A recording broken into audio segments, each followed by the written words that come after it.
Los muros cobraron factura en el primer día de la Fórmula 1 en la corniche de Jeddah. Yuki Tsunoda tuvo un choque durante el cierre de la práctica 2 que marcó una jornada donde vimos muchos roces con la pared. McLaren lidera con Norris como el más rápido del viernes, mientras Red Bull respira un poco con un Verstappen que fue el rival más cercano de los de Woking. Hoy en Motorsport Daily vamos a repasar los acontecimientos más destacados de las prácticas del Gran Premio de Arabia Saudí. Similar a lo visto en Sakir, la primera parte del Gran Premio en Jeddah se desarrolla de día. Como muchos saben, el resto de sesiones representativas son hacia la noche en Arabia Saudita, por lo que esta tanda no es tan importante. Bueno, en el resultado no, pero sí para la adaptación porque en los callejeros no hay margen de error y necesitan prepararse bien. Y desde el inicio vimos como en la búsqueda de los límites no faltaron los sustos. Comenzando por Oliverman, el británico bloqueó al final de la recta principal y le pegó al muro con la parte derecha de su Haas. Quedó sin daños, pero fue una situación de cuidado. Aunque el asfalto es menos abrasivo que en Bahrein, la temperatura en este escenario también es bastante alta, de modo que se sufre para frenar y fue típico en el arranque ver bloqueadas. Piastri y Leclerc le dieron pequeños roces al muro, pero al menos en esta práctica 1, ningún incidente pasó a mayor. Adentrándonos en los resultados, Pierre Gasly continúa con la buena forma y fue el más rápido de la sesión a bordo del Alpine, porque si bien recalco los resultados son atípicos, hay una tendencia a la mejora en su escudería, aunque también hubo una amplia diferencia entre los dos pilotos. Gasly fue casi un segundo más rápido que Doohan. El francés quedó 7 milésimas por delante de Lando Norris, mientras Charles Leclerc completó los 3 primeros. Oscar Piastri les escoltó en cuarta posición a una décima, y a 3 encontramos al tailandés Alexander Albon, quien también destacó con el Williams. Sexto finalizó George Russell a bordo del Mercedes y el español Carlos Sainz en su regreso a este circuito culminó a medio segundo en séptima casilla. Octavo fue Lewis Hamilton y noveno Max Verstappen. Llamó la atención que mientras sufrían un poco en Red Bull, Tsunoda quedó a solo 3 milésimas de su compañero. Fernando Alonso cerró 14 con el Aston Martin a 7 décimas. Para destacar que Liam Lawson fue investigado en 2 oportunidades por entrar al pit pasando por la zona pintada que divide el carril, pero como mucho se llevaría una reprimenda o sanción económica. Ante la importancia de la unidad de potencia para este circuito, varios estrenan componentes, aunque hay que destacar que ninguno penaliza todavía por ello. Quienes cambian partes son los 4 coches motorizados por Honda, los Alpine y el Haas de Ocon. En cuanto al documento de la FIA, 7 de los 10 equipos presentan novedades para Jeddah. Solo Mercedes, Alpine y Williams no introducen cambios con respecto a lo visto hace una semana. En su mayoría, las evoluciones tratan de alerones de baja carga aerodinámica modificados para este circuito y rediseñados de la Big Win. Hay quienes para esta pista, a diferencia de Sakir, llevan solo una ala inferior y no la versión doble. En cuanto a Red Bull, además de los cambios a la aerodinámica trasera, estrenan una tapa de motor para mejorar la refrigeración. McLaren retocó su difusor y los ductos de freno. Y por el resto, como dije, son alerones nuevos. Sauber es quien más cambios introduce, un total de 5 elementos modificados, contando también el fondo. Pero estas evoluciones irán solo para el auto de Nico Hülkenberg.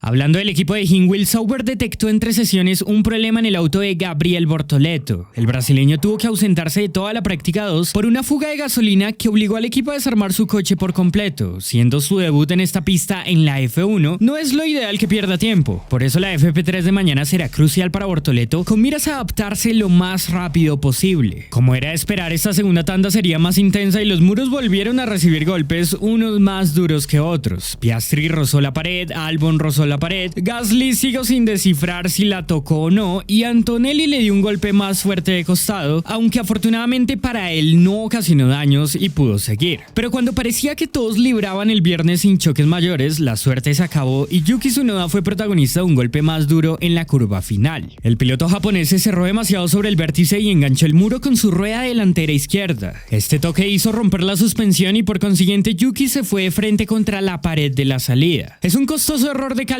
del japonés porque aunque el primer golpe es en realidad leve, los muros no perdonan y la rotura de la suspensión lleva daños más significativos tras el choque con la otra parte del muro, por lo que Red Bull tendrá que trabajar sobre todo en el costado derecho del RB21 de Yuki para mañana. El japonés venía mejorando con tiempos competitivos y tuvo un buen arranque de Gran Premio hasta que cometió este error. Necesita recuperarse porque parece que el equipo de Milton Keynes va bien en este circuito, le necesitan arriba y que minimice este tipo de situaciones.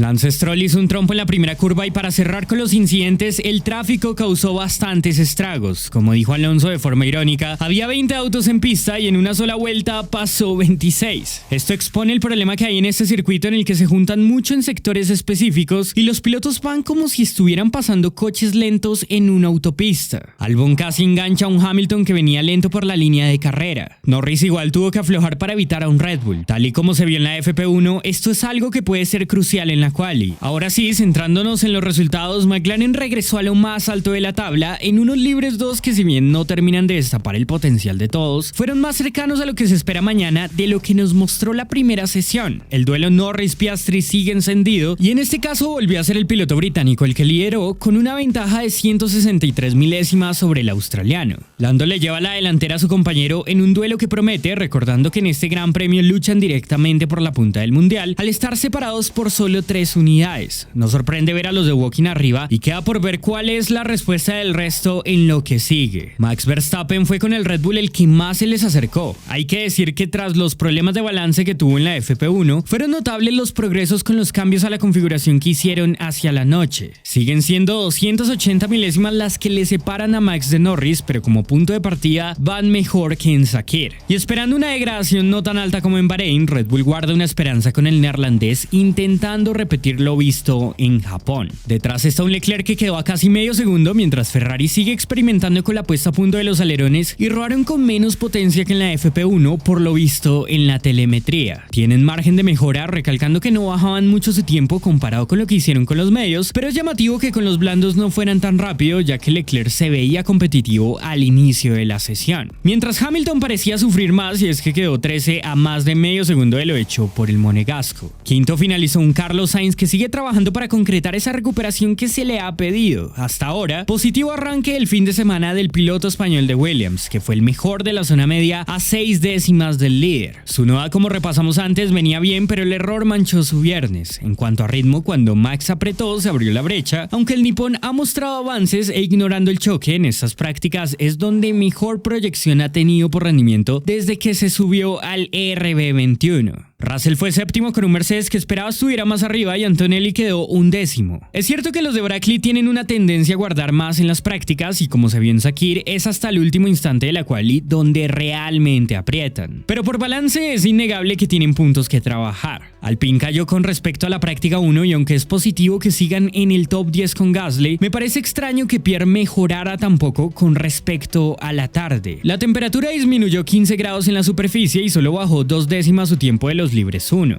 Doohan quedó a 8 décimas de Pierre en la posición 17 y tuvieron que revisar su fondo al pasar muy por encima del piano a la salida de la 12. Hülkenberg fue una de las sorpresas del día con un Sauber que va demasiado descargado de ala y que por su rendimiento en recta se puso noveno. Alex Albon completó los primeros 10 con el coche de Grove. Los Racing Bulls estuvieron limitados por un problema de configuración que no termino de entender, pero que parece tiene que ver con los alerones traseros de baja carga que llevaron. Por algún motivo o falla en ellos, tuvieron que salir con una puesta a punto de más carga. Esperan mañana arreglar lo que sea que ocurrió. Aston Martin va muy complicado el balance por lo sobrevirante que es su coche en algunas secciones y que fueron los más lentos en recta. Alonso quedó 15 a 1.3 de la punta, mientras Stroll 17 a 1.7. Los Haas no tuvieron buen arranque, pero por ahora el equipo no paniquea. En todas las prácticas se han mostrado así y luego mejoran. En cuanto a los sectores ideales, Norris amplió su diferencia y el dominio de McLaren es en los 3 sectores. El primero, que es donde mayor equilibrio y carga se requieren por tantas curvas y tracción, curiosamente es donde más se le acerca a Red Bull, y aunque los coches de Woking no son ni cerca los más veloces en recta, compensan en curva para liderar los tiempos de los tramos veloces como el 2 y el 3. Poco hay para ver en esta tabla, es casi lo mismo de lo que muestran los resultados, pero la dejo para quienes les interesen estos datos.